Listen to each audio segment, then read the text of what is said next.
কৃষক কার্ড দেওয়া হবে। আমরা চাই কার্ড দেওয়া হোক, জনগণ সুবিধা পাক, কিন্তু এই কার্ড জনগণ পর্যন্ত পৌঁছাবে তো? 2000 টাকার কার্ড নিতে 1000 টাকা ঘুষ দেওয়া লাগবে না তো? তাহলে ঘুষ, চাঁদাবাজি সেটা যদি আমরা নির্মূল না করতে পারি, এই সকল সুযোগ সুবিধা কি জনগণের কাছ পর্যন্ত পৌঁছাবে?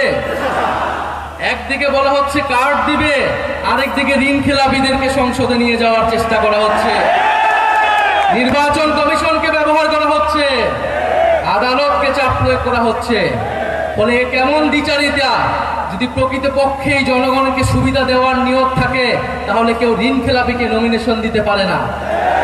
যারা ঋণ পরিশোধ করে নাই, তারা সংসদে গেলে আপনার মনে হয় তারা ঋণ পরিশোধ করবে? আর এরা আবারও ঋণ নিবে, এরা আবারও টাকা লুট করবে, এরা আবারও টাকা পাচার করবে বিদেশে। আমরা তো এই বাংলাদেশ চাই নাই। আমরা তো সেই লুটেরাদের বিরুদ্ধে গণ অভ্যুত্থান করেছি। নতুন কোন লুটেরাদের আমরা ক্ষমতায় যেতে দিব না, বাংলাদেশের জনগণ তাদেরকে ক্ষমতায় যেতে দিবে না। সংগ্রামী বন্ধুগণ, বলা হচ্ছে বস্তিবাসীকে ফ্ল্যাট দেওয়া হবে। বস্তিবাসী ফ্ল্যাট চায় নাই আমাদের কাছে, আপনাদের কাছে। বস্তিবাসী চায় নিরাপদ জীবনের নিশ্চয়তা।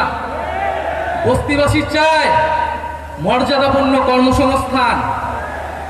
বস্তিবাসীকে ঢাকা শহরে আজ পর্যন্ত যারা ফ্ল্যাট দেওয়ার অঙ্গীকার করেছে, তারা বস্তি উচ্ছেদের পরিকল্পনা করেছে। তারা বস্তিতে আগুন লাগিয়েছে, বলা হয়েছে আপনাদেরকে ফ্ল্যাট দিব, আপনারা বস্তি থেকে উচ্ছেদ হন। আমরা আল্লাহ না করুক হয়তো এই ধরনের কোনো প্ল্যান নাই। জান্নাতের মালিক আল্লাহ, অবশ্যই মহান সৃষ্টিকর্তা, আর ভোটের মালিক জনগণ। ভোটের মালিক নাগরিক। দেশের মানুষ বুঝে গেছে, বুঝে যাবে আরো দ্রুতই যে কারা নির্বাচনের আগে প্রতারণা করছে, কারা দেশের মানুষকে ঠকাচ্ছে, কারা সংস্কারের বিরুদ্ধে অবস্থান নিচ্ছে।